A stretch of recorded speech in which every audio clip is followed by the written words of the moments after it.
primary election in September. We'll walk through what that process is. There's a couple of recommendations, like see where we want to go. So that's where we're going to be focusing our time. Let's take a look at the meeting minutes first. We have one from July 28th. I make a motion to accept the July 28th minutes as drafted. Second. All in favor? Aye. Then we have some sealed meeting minutes from the same evening, and I'd like to make a change. Okay. In the second paragraph, I recused myself. I was not there for that discussion. Okay, yeah, put it up at the top. Yeah, yeah, Okay, I didn't see it there. Okay. I make a motion to accept the July 14th sealed minutes as drafted and make a motion to leave them sealed until further notice. Second. All in favor? Aye. Abstain?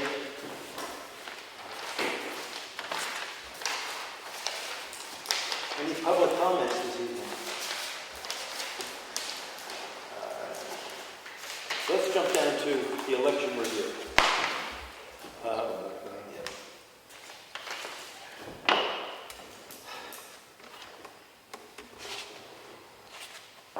We've got two proposals, one from Dr. Marsh to be considered is using the outside as a possibility to vote outside from our cars, and the other one is to use this facility in conjunction with the back room.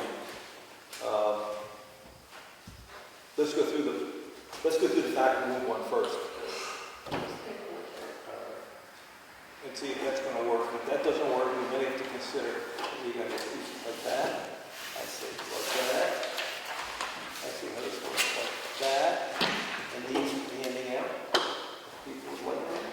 Passing it on or something?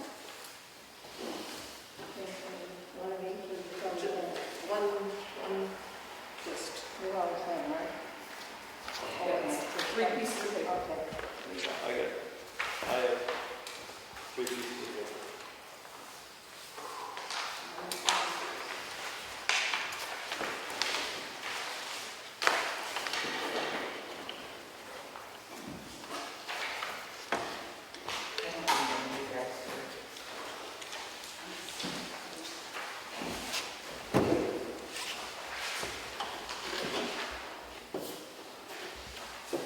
You want to walk us through this? Okay, I guess since I put it together. So on the top sheet is how we could possibly lay out the schoolhouse. The entrance would be on the handicap ramp behind the building. We would have spaces marked every 6 feet for people to keep social distance. And I put the supervisors back in that room by themselves. So, with the space behind you for observers, if we should have any.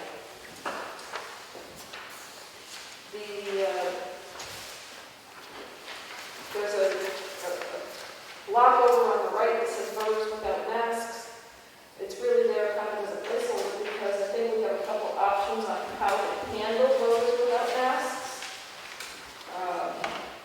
One would be to have that. Okay. One would be to have some kind of an outdoor space. It would have to be a space with walls and a roof, if you will, according to state law, to have the voters without masks to vote out there.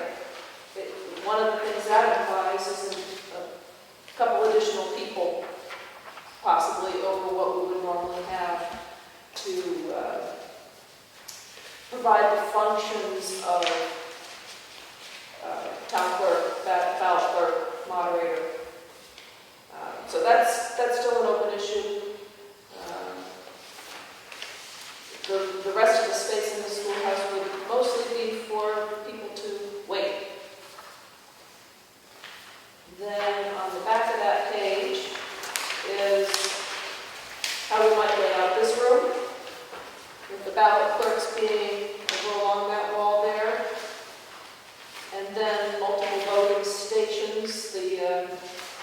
three gray V's are triple voting booths, normal voting booths we usually use. The other are tables with those tabletop voting shields on them. And then over here someplace possibly the accessible voting booth with moderator and town clerk along that wall, an exit for everybody out the front door except for handicapped people, which at this point would have to go back through the schoolhouse again. It's not the best situation possibly. The next few pages are just some more information about that, open issues.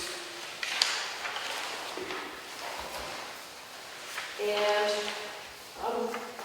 if this is something that we want to proceed with using this building, I'm more than willing to work with a group of people or continue working this to finalize it, refine it.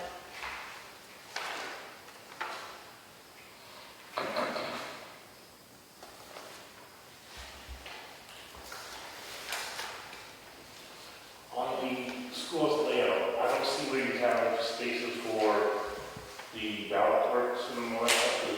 Where would those be situated? As you come in from this schoolhouse into this room here, it would be along that wall. It's on this, Turn it look it over. over Turn it over. on the townhouse page. Okay, so, but if we do, I'm talking about the school layout. Yeah. But the ballot clerks are going to be in here, the supervisors would be over there. Oh, okay. So there'd be no voting going on in the schoolhouse? Correct. Oh, okay, I'm sorry, I thought you were trying to do one or the other, I thought it was. Rose, see you have a place for two ballot clerks. What about are we still using the person to give out the ballots? Actually, I was hoping we could do, if we use tables like this, Yeah. have a ballot clerk, and a ballot. Put them on, yeah. There's a question in there. Well, I noticed you don't have two supervisors, three of us.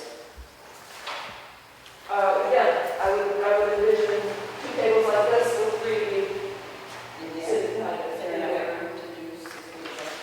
Is the room long enough? Well, everything in there could be moved out. Okay. Well, I wouldn't say everything, but probably 90% of it. Yeah.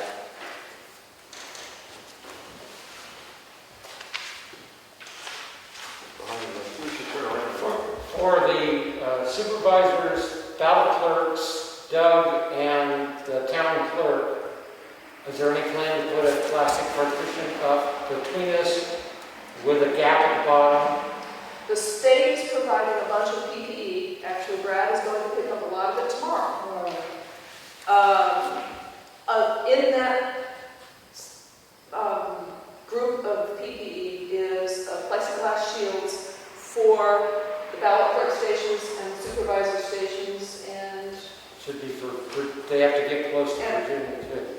yes, So- I don't remember the quantity. It was a little bit. I can check, but the quantity was sufficient. Yeah, I think we have plenty. I had it, that's good. I had a friend who just did early voting in Tennessee because they're having their primary. And the ballot clerks and everybody else had a provision with a gap at the bottom. Yep. And the ballot clerk slid out a piece of cardboard. The person put their ID on it. The ballot clerk slid it out, looked at it without touching it, and then slid it back again. And that's how the ballots were slid out underneath that same gap. Right. So there was not a lot of touching. And that person felt very safe voting in that environment because she thought, and everybody had been asked, I think everybody had gloves on too. State providing almost anything you can think of. It's not enough, but it's still, you want to provide as much safety, a few minutes safety. Good, thank you. On the ballot clerks, do we need 3 people there? Is that mandated, or could the people writing the books also handle ballots? They could handle ballots, but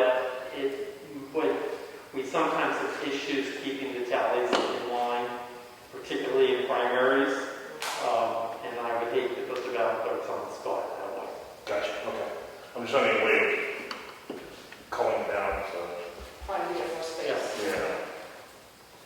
And there's a couple ways of looking at this. The first way of looking at it is medically. Right now, Carroll County's numbers are declining. They were higher about 3 weeks ago. We've known many active cases in Wolfboro or in Brookfield or in Wakefield. And as long as that continues, I think the actuality is that everybody is going to be sick. That doesn't mean that they're going to feel safe, but I think they will be sick, whichever plan the selectmen decide. And it's really your call when we vote. I mean, it's our call to run the election, but you guys have to provide the voting space. So, this really is your call. That being said, there's a number of open questions. The first open question is, what do you do if somebody refuses to wear a mask? And that is even more complicated than it was yesterday, because the governor just put out a mask mandate for planned events over 100 people. I don't know if that includes an election. I think that needs to be found out, because until we know that, we really don't know what we're dealing with. But assuming, even if he does put that though, there's likely to be at least one person somewhere in the state of New Hampshire who's going to show up and want to vote without wearing a mask and make a federal case of it. I think denying people the right to vote on the basis of their refusal to wear a mask is probably not going to stand up in court. So I personally would not want to be put in the position of trying to mandate it. The question is, how are you going to deal with that? And I think politely asking people to respect our election workers is important. That's certainly happened. But at the end of the day, I don't think you can tell somebody, no, you can't vote. And we would only get in trouble if we tried to do that. That being said, we don't really know how this is going to play out. The second issue becomes the issue of public perception. The reason I gave you guys the drive-through voting proposal, I'm totally certain we could do that even if the state provided us with no PPE and even if this virus was very prevalent in this town at the time of the election. So I want everyone to know that we had a plan, we would be able to hold the election no matter what. And I still believe that is probably the safest plan, and it would work. But it would be a huge change compared to what people are used to, and that's probably not necessary given the prevalence of the virus in the community at this point in time. So I'm totally happy to go with Rose's plan, and since I'm not the one that's going to be running it, I'm even happier to go with Rose's plan. I do think you should keep the windows open, that would keep ventilation up, that would be a good idea. But I think it's a good plan. It would be a better plan if you put a handicap ramp at the car exit, so that you can continue to flow one way the whole way through and not having people going backwards through the process. So that's really the only change I was thinking, is to make sure that you build a temporary handicap ramp at the point of views.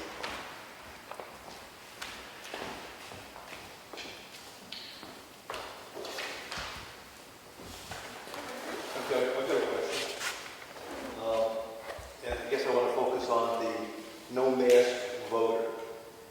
We don't have to do it now.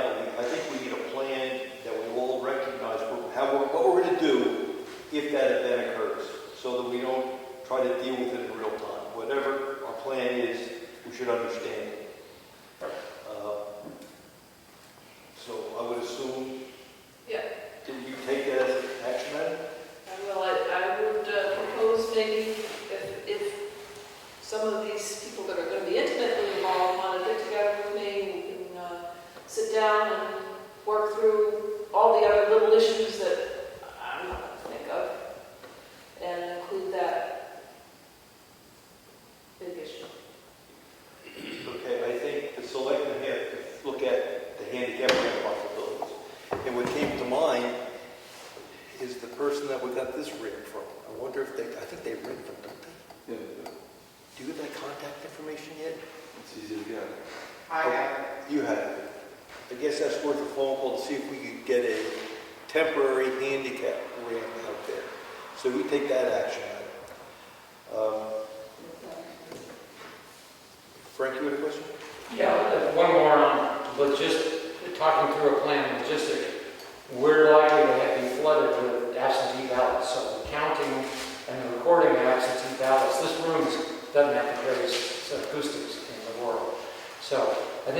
talk through the logistics of doing that. And also, I don't see anything in these plans on the logistics of vote counting, which is a very important part of the election. I think that should also be discussed in advance so we know what the game plan Well, is. it needs to be a We might have to reconfigure the room to do the vote count, for instance. that needs to be in a public place, but fewer people need to be present, and, you know, we can just say that they have to stay. Again, we could put observers up on the stage and we could do that, but we might need to reconfigure the room between the end of voting and before vote counting to set that up. So I think that's just another logistical issue we should deal with ahead of time, rather than wing it on election day. And one thing about the primary on the flow, if we use this building flow, and that is the changing their party back.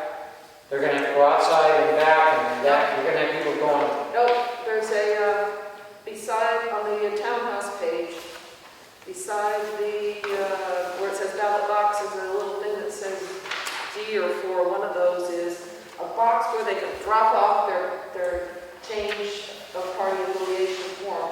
And Yes. so what I see is that when you hand out a ballot to an undeclared person, you hand out a party change form at the same time. And as they come in the door, the supervisor checklist are going to need to screen them and let them know that's what they're going to, it's something new. And also make sure that, because usually what happens is they come to the ballot clerks first, and then if they're new voters, we have to send them around the corner. You guys are going to screen them as they come in the door to catch the I new didn't hear voters. you say new voter, I'm sorry. Yeah. So I just, again, it's just logistics. Not that complicated. It's Yeah, they're letting them file the form to change back before they actually vote. yeah. So as long as they can do that process, they don't allow that. Because we want to minimize the number of people that might have to come through, go around, come back, They won't be able to. or get confused. Minimize confusion also. If we don't do this other stuff. We can have a lot of room in this space here, there are a lot of tables, but would it be wise to eliminate the tents and just use the temporary screens? You mean the voting booth? Yeah. Yeah, I challenged Rose on that. And what did you find out? It would require a state, an emergency order allowing them to reduce the number of voting booths. And that may happen prior to the election, but it has not happened today. At this point in time, you're mandated to have that many voting booths. But does the table constitute a voting? So No, they do not. Those are not considered voting booths. You're required to actually have physical voting booths. In fact, if we do the drive-through voting, you're actually not required to vote in a voting booth, but you're required to set up the voting booths. So if we did the outside drive-through voting, we would still have to set up the voting booths, even though we weren't going to. Now, there's a month to go, so there could be some changes to some of these rules, right? And then we'll have to react to what the governor says, because, yeah, we're going to set them up, but I think we're going to encourage people. What does the voting process look like? What happens? What do you vote on? Pencil, book, what that? Okay, part of the materials that the state is providing include a throwaway pencil for every voter, they're calling it a voting mat, I believe, so that when a voter comes in, they pick up their ballot, they pick up one of these voting mats, and they pick up a pencil and a party change form if that's appropriate. They take all that to the voting booth, put the mat down, put their ballot on top of it, fill out their ballot. They can use that voting mat by folding it in half as a kind of sleeve so that your vote, nobody can see what you voted for. Nobody can see your ballot. After they drop off their ballot with the moderator, they can throw away the pencil, throw away the mat, go on their merry way. So I think we should encourage people to use the tables. They'll be scattered with the booths. But we have to have it set up at this point. And we definitely need a handicap booth. Yes. So I've got, I guess, 2 questions. Someone's going to take care of getting all the necessary signs because I think they're going to be important.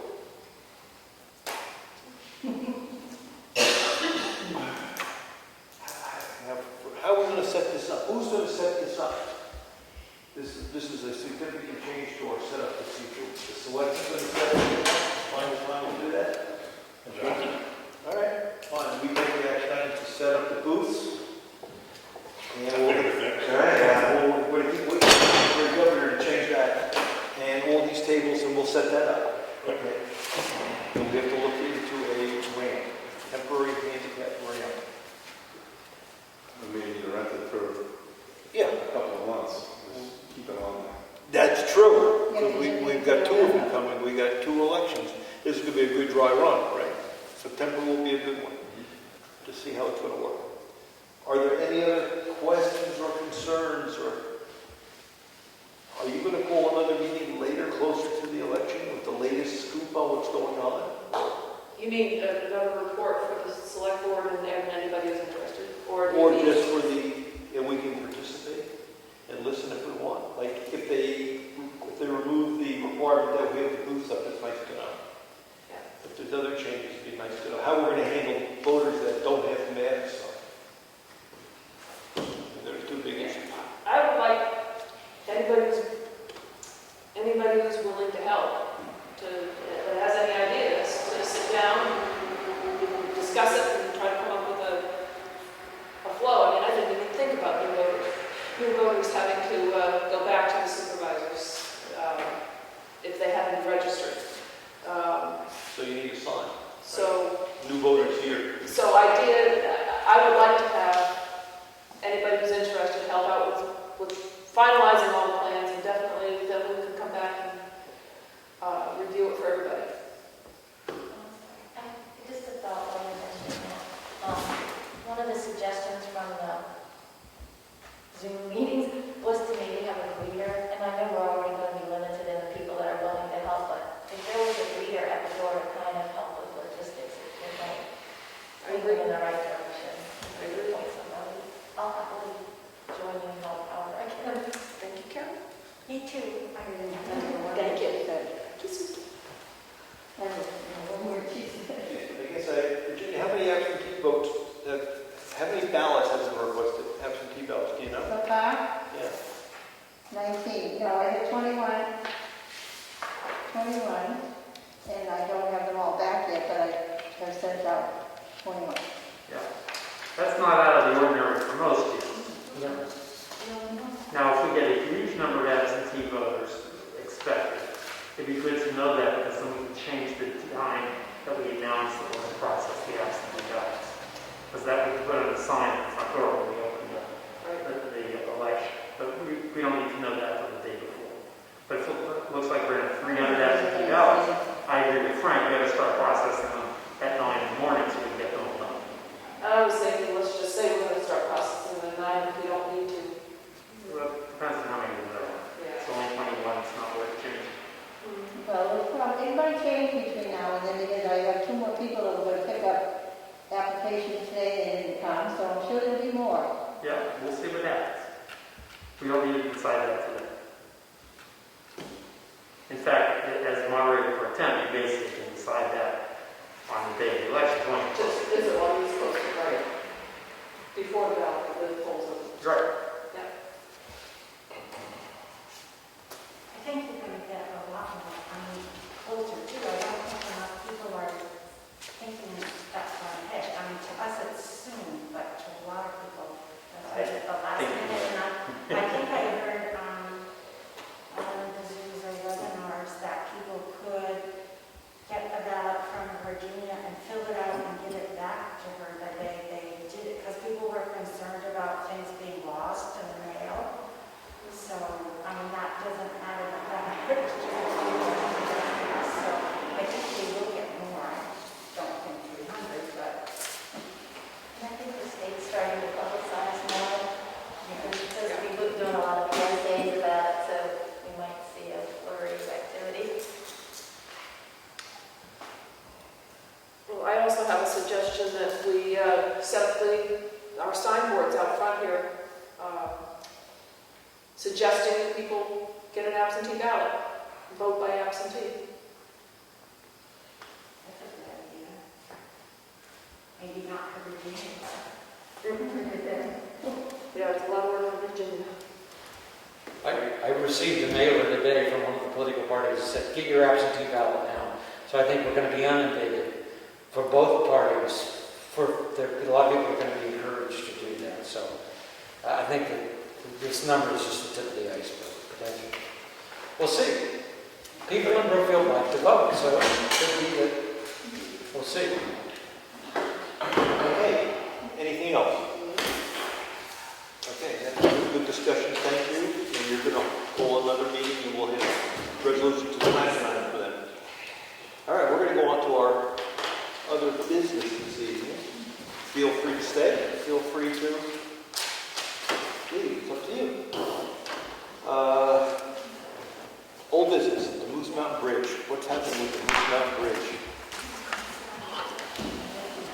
We have two people that are bidding on it. No one's trying to bid it. Take that on.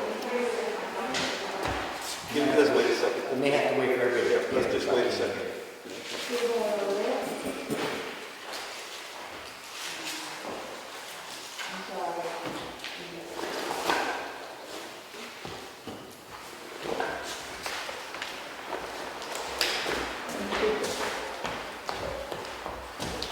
You want me like break that fast, right?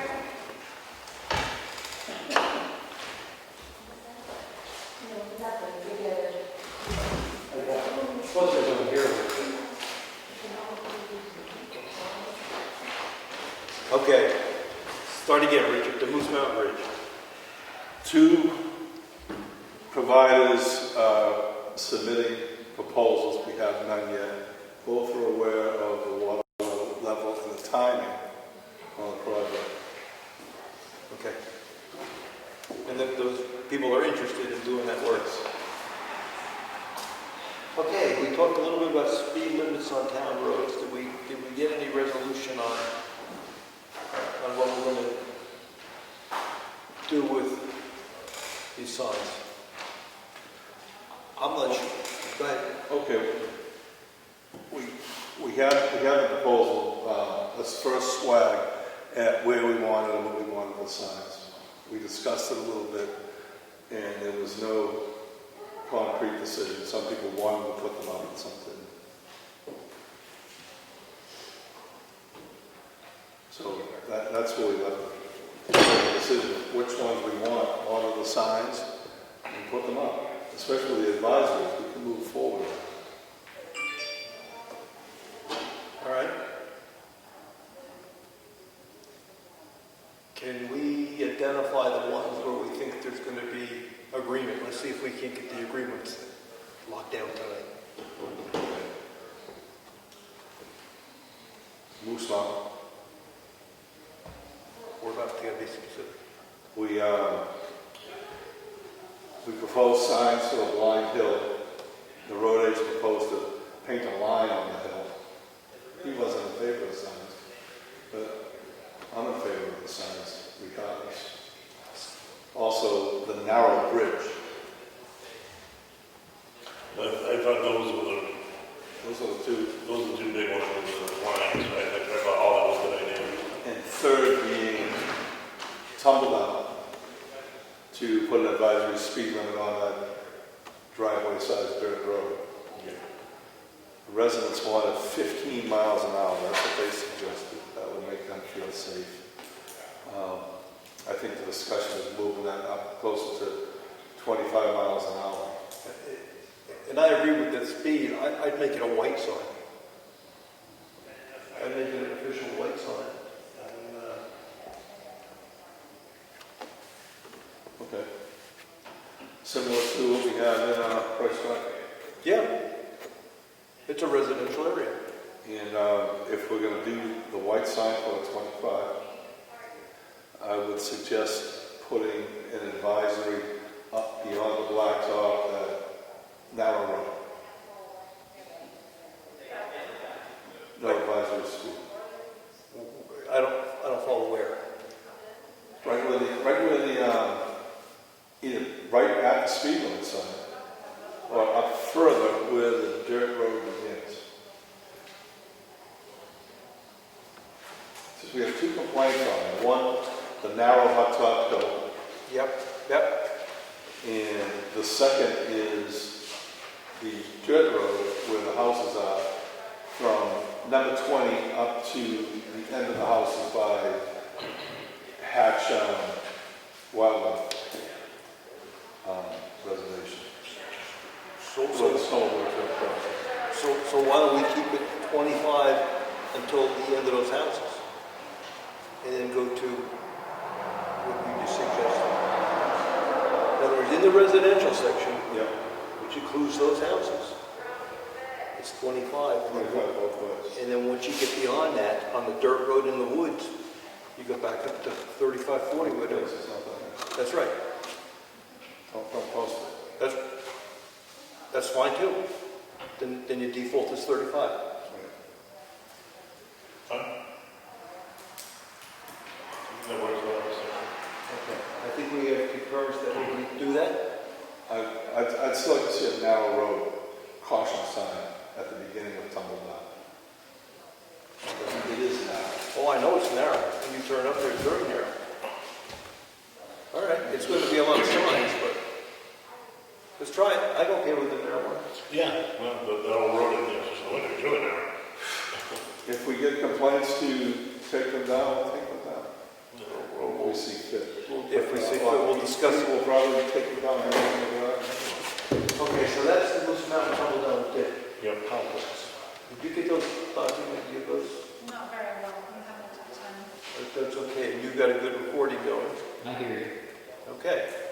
Next one that Our next big discussion was Stonehenge Road. And I walked away from that thinking that we wanted no change over there. Yeah, there's stop signs and 86 is stop sign. you know, right now it's the new pavement that's got the speed jumping up. And right now it's a 35 over there. Okay. Is it posted 35 at the town line? Town line is. Yes, Coming to Wakefield is it posted 35 as well? from Wakefield to Brookfield, it is posted. It's posted as a 35. You get the little S corner coming up to the four corners there. You know, by then people are kind of slowing down. It's more that straightaway from the Wakefield line past the columns. It's nice fresh pavement, wide open. People really moving it. Do you think they're okay going through, coming up to Dining Road where there's a barn and a house very close to the house on both sides? See, that's the only area where that little S turn and, you know, what kind of signage can you put there to warn people that's there? Most people know it's there. But, you know, back when that was, you know, usually chickens walking across the road all the time. Now that, you know, there's no really there. We can white sign that back then. You know, I think another 35 on the road, I don't think it's going to do any good. You know, One of our former residents on some road, Bob Burns, used to call it the Wolfboro Autobahn. He said as soon as they got through that S curve and got through the four corners, they gunned it to head over to Wolfboro. And he, I think, petitioned the selectmen on a couple of occasions to put another speed limit right there on it. He said, put it on my lawn, it's fine. Somewhere just past four corners heading towards Wolfboro to try and slow them down a little bit. and the problem's only been amplified with Wakefield now paved. So now it's just smooth sailing from 16 all the way over towards Wolfboro. They've been increasing patrols on 109 out here for some reason. Yeah. I think we can talk to Wakefield and have them increase patrols on Stoneham Road. I have got another complaint between last meeting and this about Cutler's Road. One of the part-time residents suggested a speed bump on Moose Mountain Road. We can't do that. It's speed bumps. So there's still more coming. Okay, so we don't have any consensus on stone. Sounds like we're not going anywhere with that. All right, we can, I think I call it Stoneham right now. go ahead. Make sure we have the 35 on the approved section and 25 on the S curve. I would argue that just past the Collins house, that's where the 25 sign should go. as you head towards the S turn there. But I think you're right. I think the only way you're going to people slow down is you're going to have to have more patrols and, speed traps on that road. So we clearly post it, and then we have something to patrol amongst. Yeah. So you need, I think you need two 25s, right? Yeah, one on each, going each way. One at Collins and one before you get to the intersection. Yeah. Is there a 35 exiting out of the S curve going towards No. Route 16? So we get another 35 there. That's Wakefield. I was talking about, you go around the S turn towards Wolfboro, you go through the Garney intersection, it's supposed to be 25. Yeah. If you're coming the other way to that intersection, we need a 25 there, Yes. going into the intersection. Yes. Head towards. Because when you come out of Wolfboro, Towards Collins. Right as you go through that four-way intersection. Yeah, I make the Put a intersection. 25 there. I would make the intersection 25. And once we get through the S curve and down by Collins, we'll increase up to 35 or we go on. I'd leave it alone. Okay. yeah, because when you come from Wolfboro side, it's a lot of hills down, and people really start cooking there. So if we 25 it right around there, like around the Brown's house, towards, as you travel towards the Four Corners, then 25 coming from the columns towards the Four Corners, that means that'll, and again, I don't know if signs do much good, but if we want to do it, we'll do it. And that'll at least give that little congested area there some sense of, hey, at least slow down. Well, complaints seem to say that no signs is interpreted open season. Just far away. I agree, but people should know the rules of the road and how it works, But I think it's the new pavement. It's just smooth. You just get cooking. There's nothing we know about it. If you want to let a road go to pot, but that's not the idea. Well, the selectmen post the road. Let our law enforcement know that it's posted. Yeah. It's due diligence. Yeah. And we just could ask Wakefield PD to maybe just hit stone more. Because we'll just say with Wakefield's new pavement and, in conjunction with our new pavements, we could definitely deal with some extra patrols or even, the speed trap occasionally over there. The third suggestion was, if I go here, Frank, the rail crossing.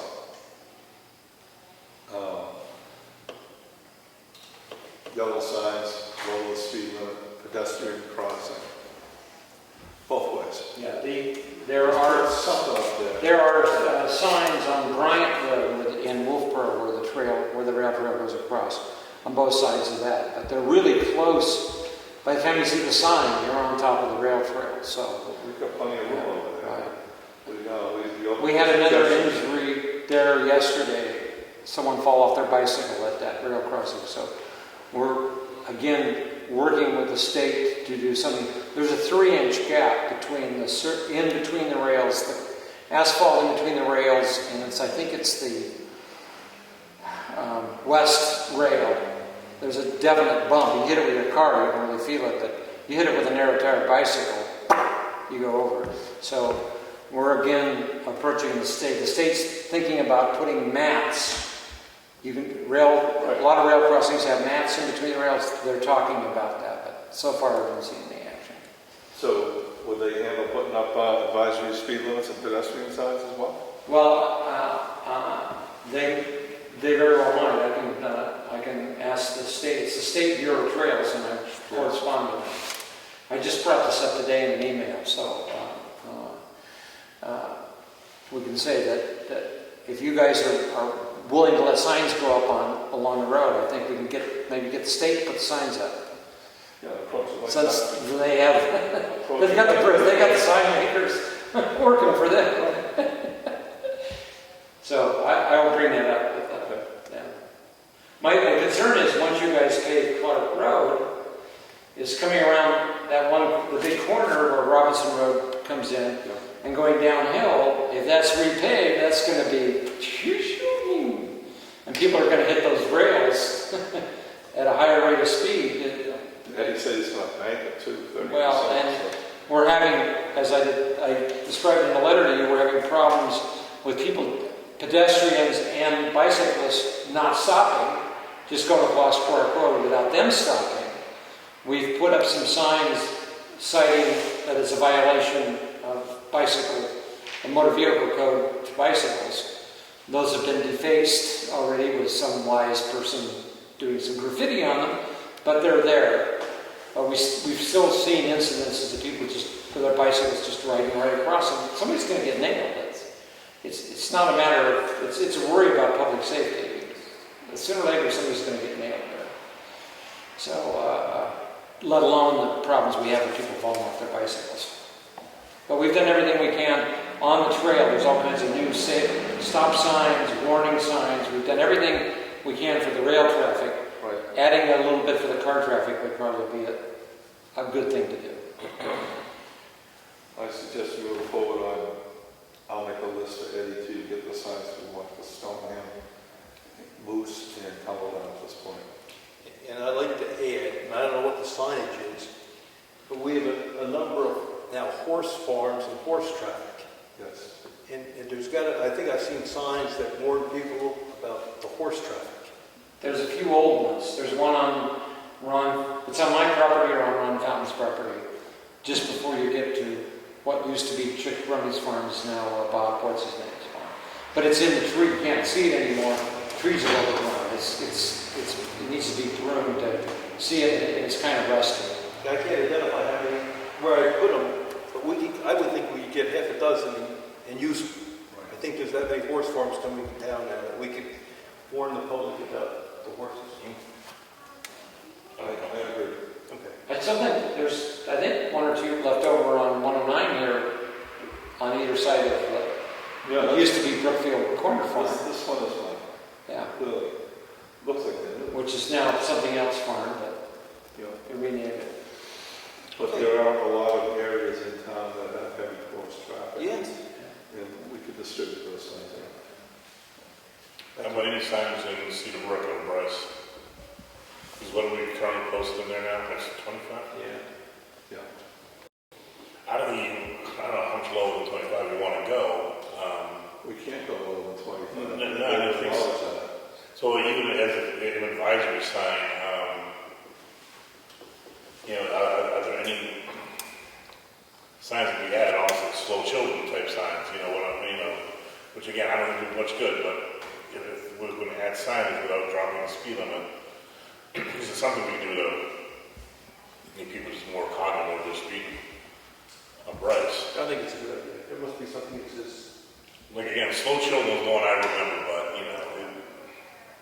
there might be some sort of variation where we could put 4 of those in there on Bryce, a couple on each end. There's a sign catalog online that we can take a look at. See what's available. Again, I know the request for slower speed limit. I don't see how much lower we can go. And right now, the way it is, 25 is a reasonable speed limit, but getting people to stay at 100 speed limit is always a problem, hasn't it? Okay. Good. Done with that? Good. I'll put together a list and share it to you guys. Sounds good. Thank you. Okay, we're going to talk about... We're going to nail that? No, not really once. Okay, then we're going to read the bills. Can you help with the bills? I'll read the bills. You can do it, Ron? Oh, yeah, man, let's do it. We have checks as well. Some checks out. All right, we've got the New Hampshire Government Finance Officers Association. It was $20 for a book. The book normally is $79.50. We got a bargain. We got the New Hampshire Government Finance Officers Association membership dues of $35. Carroll County, $12.55 for various members that we throw into them for changes on the books. We got the local school bill from the Government School District. This month's bill is $213,262. We have the generator connections bill, $343.39, Rich's Front Debt Force, CMP for grass cutting, $450. For the Boy Scout project down on the trails, they had to buy some nails, decking, and some beams. Total cost, they were seeking reimbursement for Chris Kinville, $262.03. Just note that's to come out of the conservation fund. It's noted on there. Pardon? It's noted on there. Okay, good. Thank you, Frank. Okay, consolidated. Frank, it's to come out of the fund, not the budget. It's to come out of the fund, not the budget. Okay. That was what we voted on. Okay. Because we don't have it in there. We got it in the fund. Okay, consolidated is $90.41. National Trust for Historic Preservation, our annual dues is $100. White Mountain Propane came out and did some work on our generator. That is $301.67. And these are bank statements. That's all the bills. I'll make a motion that we accept the bills as read. Second. All in favor? Aye. Mary, do you have anything else for us? You have some checks, you have anything else you want to highlight? No. Okay. Thank you. Lori, anything you want to bring up? We're all set for the public hearing. That was in the paper. So Okay, 6:15 next one. yes. I do have one item, and that is that at the next meeting, we'll need to put on the agenda, Lori, to review the MS 434, the revenue for the year-to-date, because that has to be submitted to the state by September 1st. So I'll have to, once we have the meeting with you, I need to finish the form, get you to sign it, and then get the selectmen to sign it, and then submit it. And that's where we update our budget numbers. Yep.